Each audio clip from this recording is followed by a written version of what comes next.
Deividas Hawkinsas. Paleidimas. Atsidavimo ir susitaikymo kelias. 13 skyrius. Ramybė. Kai pasiekiame ramybės lygį, liaujasi visi vidiniai konfliktai. Šiame lygyje nelieka jokio negatyvumo, tik visa apimanti meilė, kuri pasireiškia kaip gili ramybė, vidinė šviesa, visiškas pasitenkinimas, romumas, tykumas. Peržengėme fizinio laiko ribas, jaučiame vienovę su visata ir mūsų ramybė visiškai nesudrumsčiama. Kad ir ką darytume, darome be jokių pastangų, mūsų veiksmai spontaniški, harmoningi ir kilę iš meilės. Įsivyrauja mūsų tikrasis aš, o mažasis aš su visais jo įsitikinimais, nuomonėmis, rūpesčiais ir tapatybėmis tampa peržengtas. Tai būsena, kurios siekia visi, kas pasuka dvasios ugdymo keliu, nesvarbu jų religinės ar filosofinės pastangos. Ramybės poveikis. Visi esame patyrę gilios ramybės akimirkų. Tada atrodo, kad laikas ir pasaulis sustoja ir mes prisiliečiame prie begalybės. Pastaruoju metu išleista nemažai knygų apie potyrius ant mirties slenksčio. Aprašomi žmonės, kurie patyrė klinikinę mirtį, bet paskui grįžo į gyvenimą. Šis įvykis visiškai pakeitė jų gyvenimą, jų požiūris į save ir pasaulį visiškai pasikeitė. Toks pat pokytis įvyksta ir tada, kai pakylame į ramybės lygį. Taip pat pasijuto kino filmo Prarastas horizontas herojus. Jis apsilankė legendinėje Šangrilos šalyje, Tibeto kalnų gilumoje ir ši kelionė jį visiškai pakeitė. Jis patyrė tokią gilią ramybę, kad paskui visą gyvenimą troško vėl ten nukeliauti. Ramybė mus pakeičia, mes liaujamės buvę pasaulio aukos. Pasaulis jau nebedaro mums jokio poveikio, kokį darė anksčiau, nes mes gavome galimybę pamatyti jį tokį, koks yra iš tikrųjų. Taip pat pamatėme, kokie esame patys. Kai pradedame praktikuoti paleidimą, ramybės akimirkos mus ima lankyti vis dažniau. Šios akimirkos ilgėja ir potyris tampa vis stipresnis. Kai vėjas išsklaido debesis, saulės spindulių niekas nebeužstoja, o kai patiriame ramybę, suprantame, kad ji mumise buvo visada, tik ją temdė negatyvūs jausmai. Paleidimas tai mechanizmas, kuris atskleidžia mūsų būties esmę. Kineziologinis tyrimas rodo, kad ramybės lygyje raumenų jėgos nesusilpnina jokie fiziniai, emociniai ir mentaliniai veiksniai. Daugiau nebesitapatiname su savo kūnu ir fizinėmis problemomis mums nebekelia rūpesčių. Ramybės lygyje dažnai įvyksta spontaniški išgijimai. Mūsų energinis laukas tampa labai stiprus ir nepažeidžiamas. Tokio žmogaus neįmanoma išgąsdinti, jo negalima kontroliuoti ir juo manipuliuoti. Taip pat jis nesileidžia programuojamas. Kai pasiekėme šį lygį, pasidarome atsparus visoms išorinėms grėsmėms, todėl esame savo gyvenimo šeimininkai. Ramybės lygyje taip pat tampa neįmanoma įprasta žmogiška kančia, nes jau būname paleidę tą savo esybės dalį, kuri gali kentėti. Guru malonė. Žmogų, kuris yra pasiekęs ramybės lygį, mes vadiname nušvitusiu.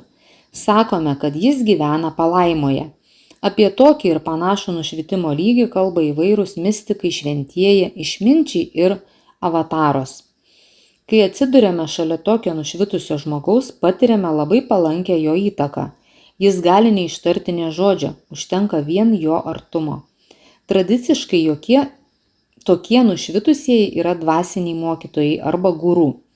Dvasios ugdymosi keliu pasukę žmonės ieško tokių nušvitusių mokytojų, kad galėtų pabūti jų auros lauke ir gauti labai aukšto dažnio virpesių.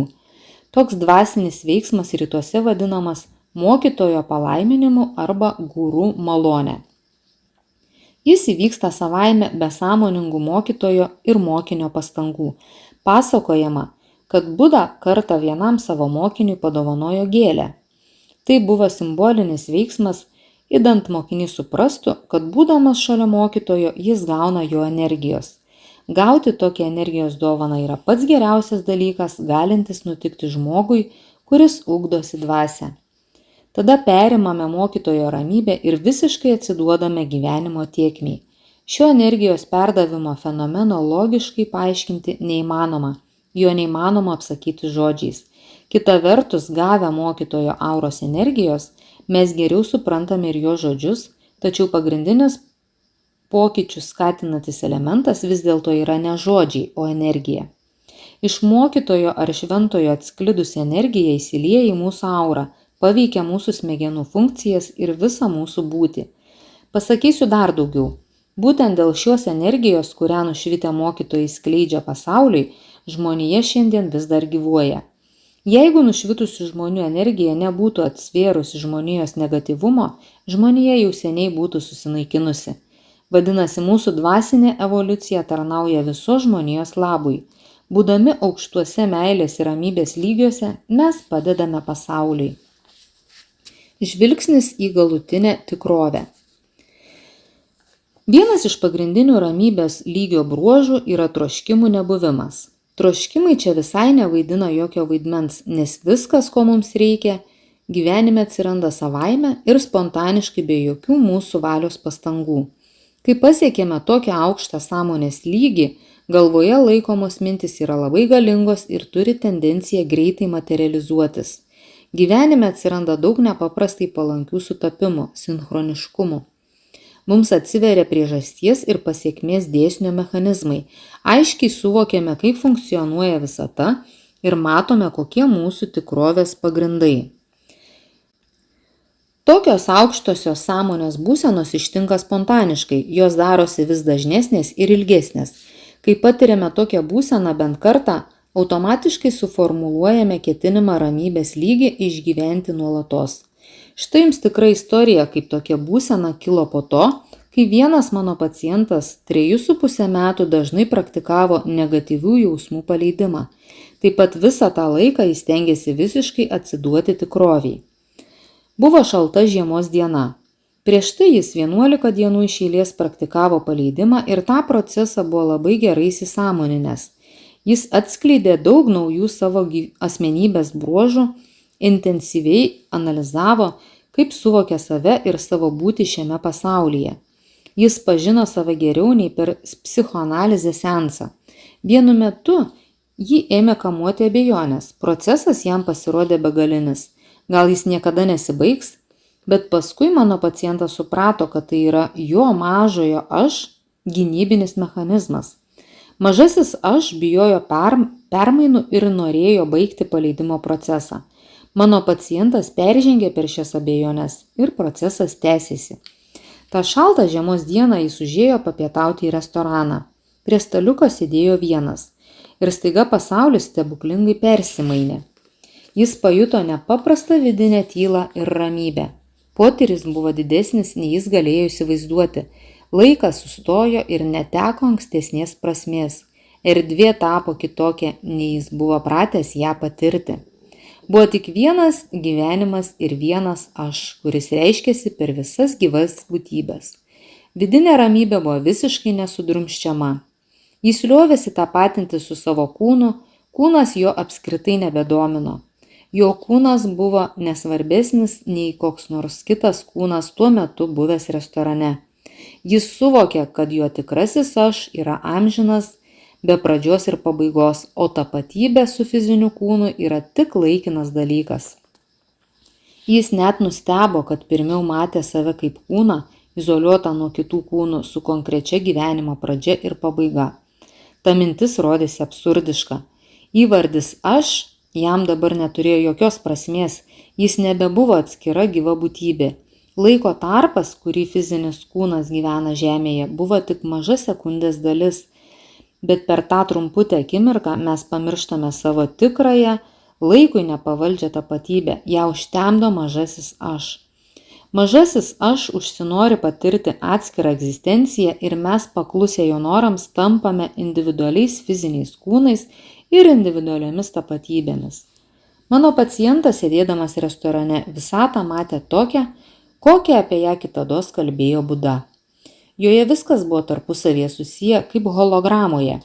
Taip apie visatą dabar kalba ir šiuolaikinė kvantinė fizika. Jis suvokė, kad viskas yra tobula, kad nereikia nieko norėti, nieko trokšti, nereikia nieko sukurti, jam pačiam nereikia kuo nors tapti. Viskas jau buvo taip, kaip turėjo būti, tobula ir užbaigta. Paskui jis pamatė, kad jo mintis iš karto materializuojasi. Pavyzdžiui, jis pagalvojo apie kavą ir padavėjas iš karto atnešė puodelį kavos. Pagalvojo apie duoną ir padavėjas atnešė duonos. Žodžių sakyti nereikėjo, bendraujama buvo tylos lygmenyje. Išėjęs iš restorano jis nuvažiavo į dalykinį susitikimą. Žmonės nepastebėjo, kad vyras būtų pasikeitęs, bet jis pats jautėsi visai kitaip. Atrodė, kad kūnas yra lyg prisukamas karminis žaisliukas, kuris nėra savarankiškas ir ne pats lemia, ką jam daryti. Kita vertus, dabar kūnas veikia labai efektyviai ir darė tą be jokių pastangų. Kūnas tiesiog vykdė visatos nurodymus, todėl viskas, ką jis darė, buvo tobula. Nors suprato, kad nėra individuali asmenybė, jis pasirinko toliau gyventi šiame pasaulyje ir baigti čia pradėtus darbus.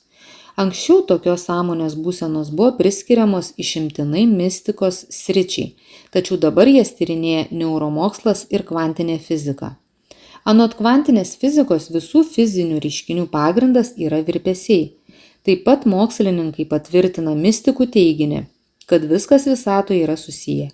Mokslas sako, kad visata yra lyg didžiulė holograma, o pagrindinė hologramos savybė yra ta, kad kiekviena atskira jos dalis atspindi visumą. Kiekvienas individualus protas yra visatos proto dalis, kuri turi visumos savybių. Šia tema dabar yra daug literatūros ir aš rekomenduoju jums ją pasidomėti. Garsiausi mokslininkai, kurie tyrinėjo kvantinės fizikos ir sąmonės reiškinius, buvo Stanfordo universiteto profesorius Karlas Pribramas ir Londono universiteto profesorius Davidas Bohmas. Svarbiausia jų tyrimų išvada yra tokia: mūsų smegenys konstruoja šio pasaulio tikrovę priimdamos virpesius, kurie sklinda iš nematerialių aukštesniųjų sferų. Regimoji mūsų tikrovė yra nematomos tikrovės atspindys ir viskas, kas nutinka regimojoje tikrovėje, pirmiau įvyksta nematomoje sferoje. Pribramas ir Bohmas patvirtino, kad atskiro individualaus aš nėra. Yra tikrasis aš, kuris neindividualus ir neasmeniškas. Tikrasis aš yra visatos proto atspindys, bet jis būna užtemdytas laikinų negatyvių programų, kurias mes galime iš savęs paleisti. Noriu atkreipti dėmesį dar į vieną įdomų dalyką. Mokslininkai padarė čia paminėtas išvadas, pirmiausia mąstė kairiuoju smegenų pusrutuliu. Kairysis pusrutulis – tai logika, racionalumas, matematiniai skaičiavimai.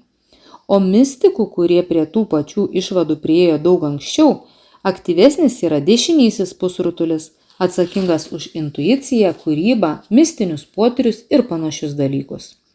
Galima sakyti, kad mokslininkai kopė kairiuoju kalno šlaitu, o mistikai dešiniuoju, bet visi pasiekė tą pačią viršūnę.